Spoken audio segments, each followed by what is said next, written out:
así cuenta la historia, ¿no? Que Semiramis quedó embarazada unos 2 años después de la muerte de Nimrod. Y para tapar las malas lenguas, ella dijo que porque ella se había constituido en sacerdotisa, ella se había proclamado virgen, porque como no tenía hijos, se había proclamado una sacerdotisa virgen. Después de esto deriva toda una serie de cultos en el cual todas las religiones tenían unas sacerdotisas que eran vírgenes.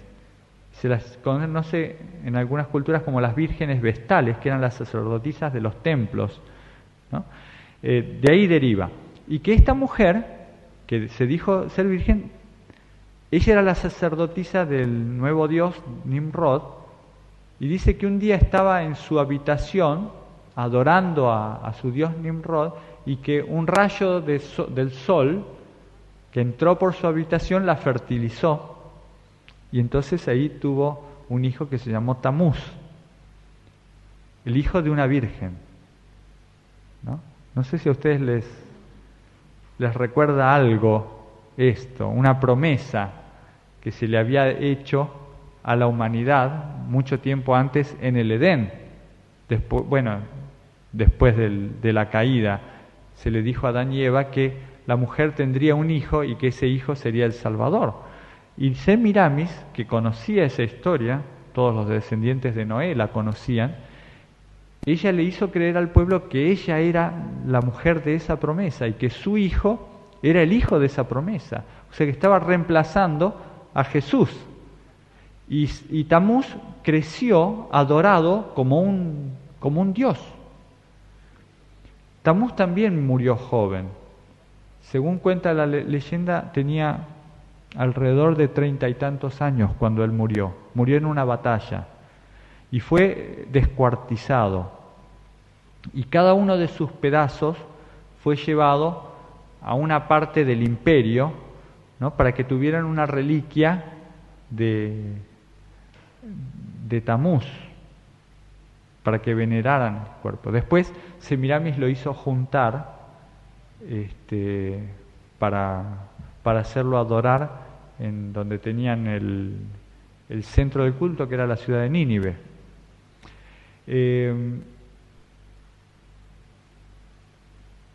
Cuando ella murió, para continuar con la religión, ella, cuando murió su hijo, dijo que ahora su hijo también estaba en el cielo ayudando a su padre para cuidarlos a todos. Y decía que se encarnó en el planeta Marte, ¿no? Ahí decían que, por eso, como Tamuz murió en la guerra, al planeta Marte se lo consideraba el planeta de la guerra. Incluso eso llegó hasta los romanos. Los romanos consideraban a Marte el planeta, el dios de la guerra, ¿no? En honor también a Tamuz. O sea, todo esto deriva de aquella época. El símbolo de Tamuz es la letra T. La letra T es el símbolo de Tamuz. Por eso hacían sacrificios humanos en honor a Tamuz sobre la letra T. O sea, hacían una letra T en madera y ahí sacrificaban a los seres humanos en honor a Tamuz. Eso venía desde la antigüedad. Los romanos particularmente tomaron eso como una forma de tortura hacia los pueblos vecinos, pero era un instrumento religioso que fue tomado por los romanos como un símbolo de tortura. Sacrificaban a sus dioses, ¿no? Los egipcios también usaban esa. No sé si ustedes vieron alguna vez lo que se llama la cruz egipcia. Muchos últimamente, hace un tiempo, comenzó a estar de moda la cruz egipcia. Así como se colgaban un crucifijo la gente, de repente empezaron a aparecer con una cruz que tenía como una especie de sí, no sé si un rulito, era como un ojal arriba, no sé si la vieron, un ojalito así, y después venía la letra T, ¿no? Prendida a eso. Bueno, esa es la T egipcia, que también era el símbolo de Tamuz. En general, todas las letras T derivan del nombre de Tamuz. Semiramis, cuando murió, entonces los que sucedieron a Semiramis, para no ser menos, dijeron que ella había ascendido al cielo y que ahora estaba en la luna. Y allí comenzó la adoración de los astros, ¿no?, con el principal dios, que era Nimrod, encarnado en el sol, su esposa en la luna, su hijo en el planeta Marte, y los descendientes de ellos, los reyes que vinieron después, que cuando murieron cada uno fue elevado a algún estatus, y los primeros 7 pasaron a conformar los 7 días de la semana. O sea, la semana ya existía, pero no tenían nombre los días. ¿Cómo son los nombres de la semana, de los días de la semana en la Biblia? Los mismos nombres que le dio Dios. ¿Quién le puso los nombres a los días de la semana? Dios. Dios dijo, y fue el día primero, y fue el día segundo, y fue el día tercero.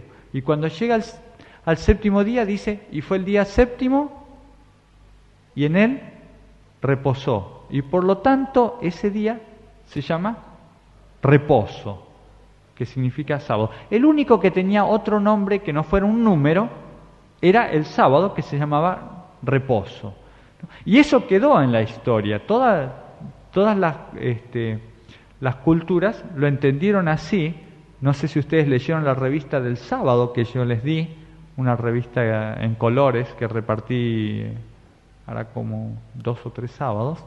Allí explica toda la historia del sábado a través de los siglos y también a través de las culturas, y cómo en varios idiomas el sábado sigue significando reposo.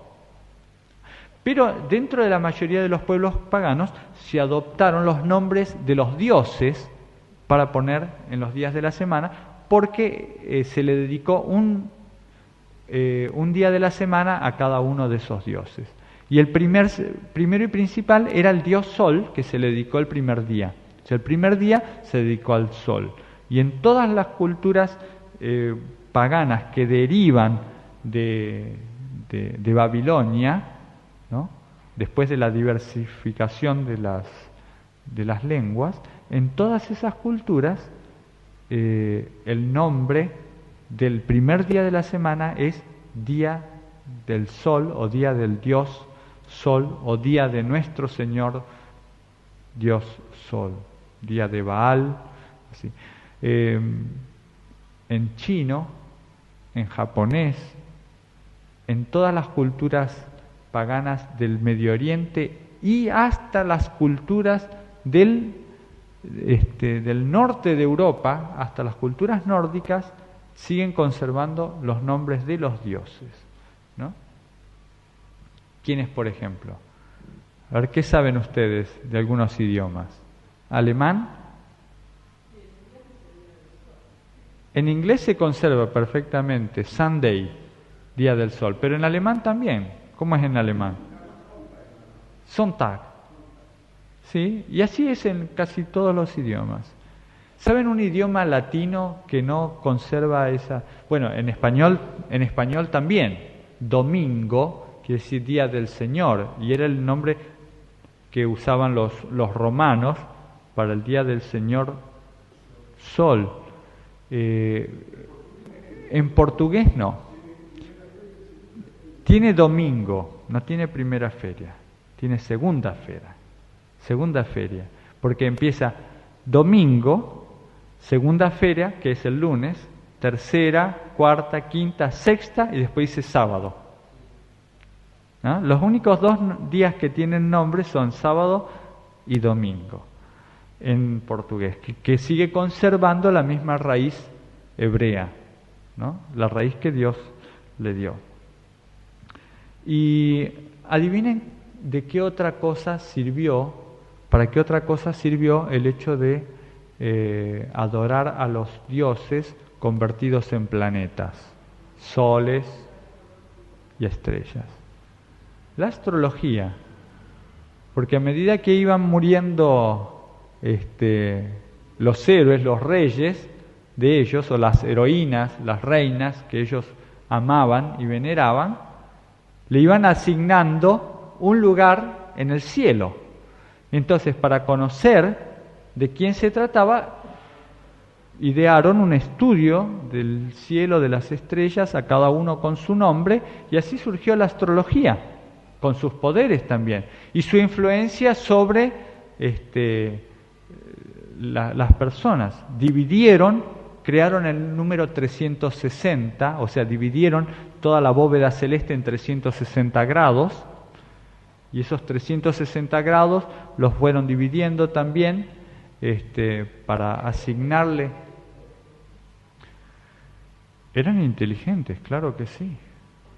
Es más, yo creo que nunca deberíamos nosotros pensar que los seres humanos carecían de inteligencia solamente por el hecho de haber vivido en otro tiempo y en otra cultura, ¿no? Cada uno tiene la inteligencia que es necesaria de acuerdo al medio ambiente en el cual se desarrolla. Y esta gente que al vivir en una sociedad donde otros trabajaban por ellos, ¿tenían tiempo para qué? Para filosofar, para estudiar, para imaginar cosas. Estudiar los astros, inventar religiones y todas esas cosas. Que no es lo que le pasaba, y no hasta el día de hoy, no le sucede a las que nosotros llamamos sociedades más primitivas, que dependen de la agricultura o de la caza y que tienen que estar todo el día preocupados por conseguir los alimentos de cada día, ¿no? ¿Cómo se desarrollaron las civilizaciones en América? Los 3 o 4 pueblos que fueron verdaderamente civilizados. Por ejemplo, los aztecas, los mayas, los toltecas y los incas. ¿Cómo es que llegaron a esos grados de desarrollo con ciudades amuralladas, construcciones gigantescas y todo eso? ¿Por qué? Esclavizando a los demás. Los otros trabajaban para ellos. Entonces, de esa forma, ellos tenían tiempo para subvencionar a matemáticos, a filósofos, a sacerdotes, etcétera, etcétera, que idearan toda la estructura de la sociedad. Es lo mismo que pasó en Egipto, ¿no? Y lo mismo que devino de Babilonia, este hombre Nimrod no creó las ciudades él mismo no las hizo con su mano, él no fue acarreando las piedras y armando, él usó a otras personas. ¿Y por qué otras personas le obedecieron para hacer eso?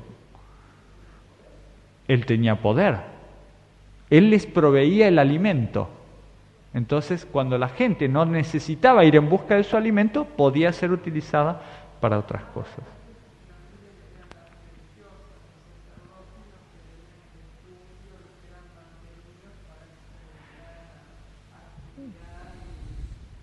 La clase sacerdotal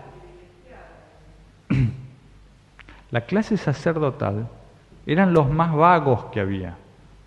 Los que menos querían trabajar, bueno, eran los que se iban a la clase sacerdotal porque sabían que no tenían que trabajar, ellos simplemente oficiaban sus ritos y ya. Claro.